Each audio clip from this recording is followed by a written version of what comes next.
Film के starting में मई 1978 में लापता लोगों के बारे में बताया जाता है और उन्हें कैसे ढूंढा गया। इसी सारांश के साथ ये कहानी शुरू होती है। पुलिस अधिकारी फायरफ्लाई के घर पर छापा मारने के लिए आते हैं और वो लोग देखते हैं कि रेफ्रिजरेटर में शरीर के अंग साथ ही मानव अंगों से बना फर्नीचर भी पाया जाता है। उनके तहखाने में पर्याप्त सबूत और लाशें भी मिलती हैं, जहां उन लोगों ने 75 से ज्यादा लाशें बरामद होती हैं। न्यूज में फायरफ्लाई परिवार के सारे लोग के बारे में बताया जाता है और उन्हें डेविल्स रिजेक्ट के नाम से जाना जाता है। अगले सीन में हम टाइनी को देखते हैं, जो एक लड़की के मरे हुए शरीर को जंगल में घसीटते हुए अपने घर के तरफ ले जा रहा था। तभी टाइनी देखता है कि पुलिस की फौज उसके घर की तरफ आ रही है। टाइनी अपना मुंह छुपा लेता है। इधर पुलिस की फौज फायरफ्लाई परिवार के घर तक पहुंच जाती है और पुलिस वालों का कैप्टन था जॉन क्विंसी वाइडल, जो जॉर्ज वाइडल का छोटा भाई है। और जॉर्ज को फायरफ्लाई के परिवार ने ही मारा था और उसी का बदला उसका भाई जॉन लेना चाहता है। इंस्पेक्टर डॉबसन कहता है कि आज फायरफ्लाई परिवार मारा जाएगा, लेकिन जॉन कहता है कि हमें इन लोगों को जिंदा पकड़ना होगा। फिर जॉन अपने स्पीकर से बात करता है और फायरफ्लाई के पूरे परिवार को सरेंडर करने को कहता है। फायरफ्लाई परिवार में ओटिस, उसकी मुंह बोली बहन बेबी सो रही थी और उन लोगों की मां फायरफ्लाई भी अपने कमरे में सो रही थी। सभी अपने नींद से जाग जाते हैं और अपने अपने बंदूक ले लेते हैं और खिड़की के पास आ जाते हैं और सभी को देखते हैं कि पुलिस उन लोगों को चारों तरफ से घेर चुकी है। पुलिस के बुलाने तक भी वो बाहर नहीं निकलते, जिसके कारण जॉन उन लोगों के ऊपर गोली बरसाने के लिए कहता है। दूसरे तरफ से भी गोली की बौछार हो रही थी, जिसमें जॉन के भी कुछ लोग मारे जाते हैं। जॉन अपने साथियों से कहता है गोली चलाना बंद कर देने और घर के अंदर जहरीली गैस फेंकने। घर के अंदर जहरीली गैस फेंका जाता है, जिसके बाद वो सभी घर के अंदर पहुंच जाते हैं, लेकिन रूफस एक लोहे का ढांचा अपने शरीर में पहन लेता है और पुलिस वालों के सामने आ जाता है। लेकिन पुलिस वाले रूफस के ऊपर अंधाधुंध गोली बरसाने लगते हैं। उसे बचाने के लिए फायरफ्लाई वहां पर आती है और पुलिस वाले उसे जिंदा पकड़ लेते हैं। इधर ओटिस और बेबी दोनों पीछे वाले रास्ते से भाग निकलते हैं और वहां से पुलिस से बचकर भाग जाते हैं। भागते भागते वो दोनों एक लड़की के गाड़ी चोरी कर लेते हैं और गाड़ी लेकर वहां से चले जाते हैं। फायरफ्लाई को पुलिस स्टेशन लाया जाता है और घर में छानबीन करने के बाद पुलिस वालों को वहां एक बुक मिलती है, जिसमें स्पॉल्डिंग नाम के आदमी का फोटो बना हुआ था और उसने भी बहुत सारे लोगों को मारा है।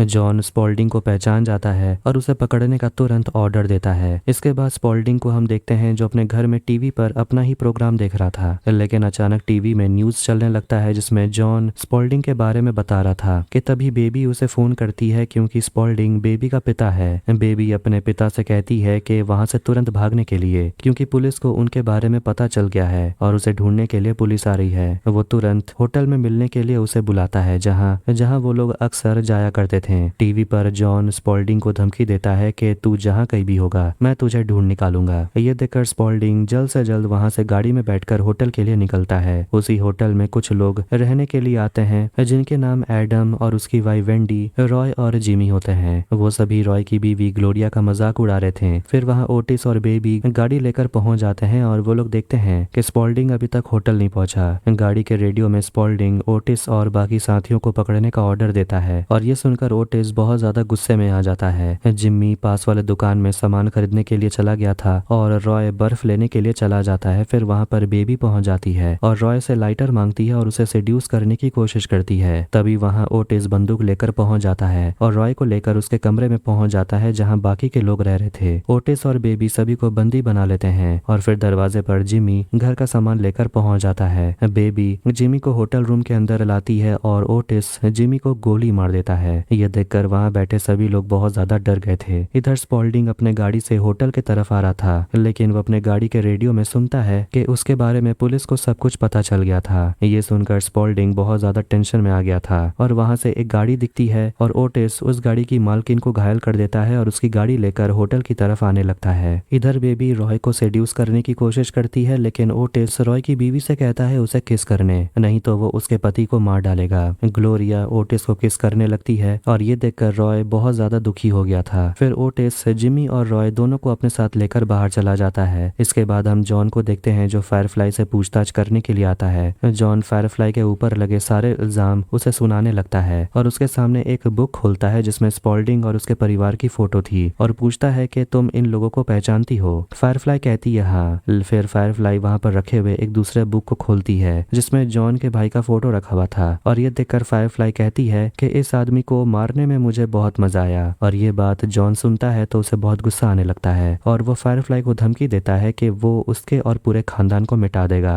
ये कहकर जॉन वहां से चला जाता है। इधर ओटिस रॉय और जिमी को लेकर एक जगह लेकर आता है, लेकिन रास्ते में जाते जाते कुछ ऐसा होता है कि ओटिस रॉय के ऊपर गुस्सा हो जाता है और उसे डांटने लगता है। तभी जिमी पीछे से ओटिस के ऊपर हमला करता है, जिस कारण ओटिस के हाथों से बंदूक नीचे गिर जाती है। ओटिस किसी तरह अपने आप को संभालता है और बंदूक उठाकर जिमी के गर्दन पर मार देता है, जिस कारण जिमी घायल हो गया था। फिर ओटिस दोनों को बहुत ही बेरहमी से मार देता है। बेबी वेंडी से कहती है कि ग्लोरिया को जोर से थप्पड़ मारने के लिए। वेंडी ग्लोरिया को बहुत जोर से थप्पड़ मारती है, जिसके बाद वेंडी टॉयलेट करने के लिए बाथरूम चली जाती है, लेकिन वो अंदर से मदद मांगने के लिए चिल्लाने लगती है। बेबी बाथरूम का दरवाजा खोलने की कोशिश करती है, तभी ग्लोरिया बेबी का बंदूक ले लेती है, लेकिन बेबी अपने पास रखे हुए चाकू को ग्लोरिया के ऊपर फेंकती है, जिस कारण ग्लोरिया वहीं पर घायल हो गई थी। ग्लोरिया बंदूक चलाने की कोशिश करती है, लेकिन बंदूक में गोली ही नहीं थी। ग्लोरिया वहीं पर मारी जाती है। वेंडी जब बाथरूम से निकलती है तो वो देखती है कि ग्लोरिया मर चुकी थी और अपनी जान बचाने के लिए वो होटल से बाहर भागने लगती है। तभी वहां स्पॉल्डिंग आ जाता है और वेंडी को पकड़कर वापस होटल में ले आता है। थोड़ी देर के बाद वहां पर ओटिस पहुंच जाता है, मगर उसके चेहरे पर एडम का कटा हुआ चेहरे का मास्क लगा हुआ था। ओटिस स्पॉल्डिंग के ऊपर बहुत गुस्सा था, क्योंकि ओटिस और बेबी बहुत मुसीबत में थे।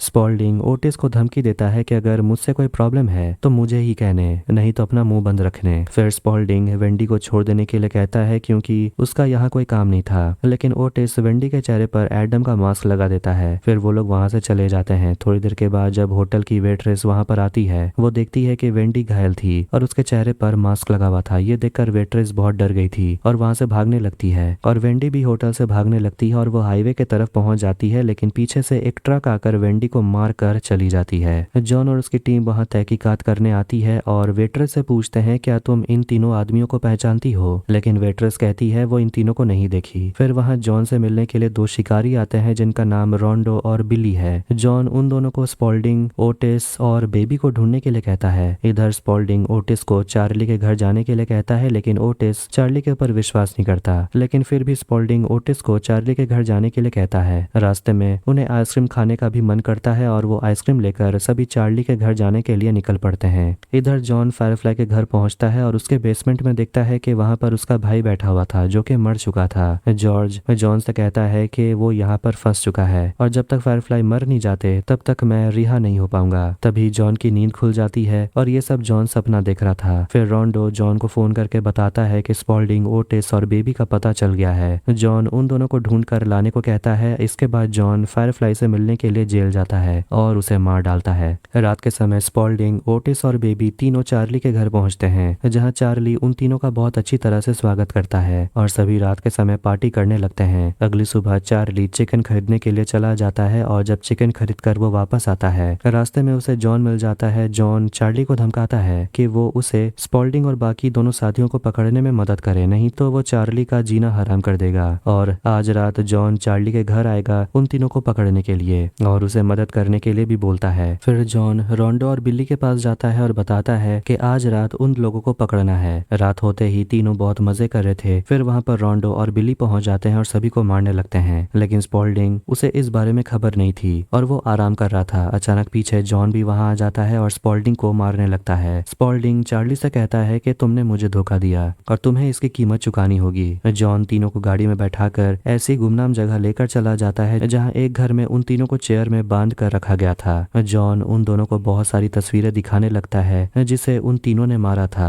आखिर में जॉन अपने भाई जॉर्ज की तस्वीर दिखाता है और कहता है कि मैं अपने भाई से बहुत प्यार करता था और आज तुम तीनों उसी वजह से मारे जाओगे। जॉन तीनों के ऊपर टॉर्चर करता है। फिर जॉन बेबी के हाथों को खोल देता है और यहाँ से भागने को बोलता है। जॉन चारों तरफ तेल रख देता है और आग जला देता है। फिर वो बेबी को ढूंढने के लिए बाहर जाता है और बेबी भागने लगती है और उसे सामने चार्ली मिल जाता है। चार्ली उन लोगों की मदद करने के लिए आया था और वो बेबी को भी यहाँ से भागने में मदद करता है, लेकिन जॉन उन लोगों के पास पहुंच जाता है और चार्ली को मार डालता है। बेबी फिर वहां से भागने की कोशिश करता है, लेकिन जॉन बेबी के पैरों में गोली मार देता है। जॉन बेबी को मारने ही वाला था कि तभी हम देखते हैं कि वहां पर टाइनी पहुंच जाता है, जिसे हमने मूवी के शुरुआत में देखा था। टाइनी जॉन का गर्दन मरोड़ देता है और उसे मार डालता है। बेबी की जान बच गई थी। फिर टाइनी घर के अंदर आता है जहाँ आग लगी हुई थी और स्पॉल्डिंग और ओटिस दोनों को छुड़ा लेता है और वहां से भागने में मदद करता है और खुद वापस जलते हुए घर के अंदर चला जाता है। तीनों की जान बच जाती है और वो लोग गाड़ी लेकर वहां से भाग जाते हैं। ऐसे ही करते करते सुबह हो गई थी और जब वो गाड़ी से जा रहे थे तभी वो सभी देखते हैं कि सामने पुलिस की पूरी फोर्स उनका इंतजार कर रही थी। स्पॉल्डिंग, ओटिस और बेबी तीनों अपना अपना बंदूक ले लेते हैं और पुलिस वाले के ऊपर गोली बरसाने लगते हैं और पुलिस वाले भी उन लोगों के ऊपर गोली बरसाने लगते हैं, जिस कारण उन तीनों की वहीं पर बेरहमी से मौत हो जाती है। और इसी के साथ ये फिल्म यहीं पर खत्म होती है। अगर आपको ये वीडियो पसंद आया तो वीडियो को लाइक करें, चैनल को सब्सक्राइब करें। मिलते हैं नेक्स्ट वीडियो में। Take care.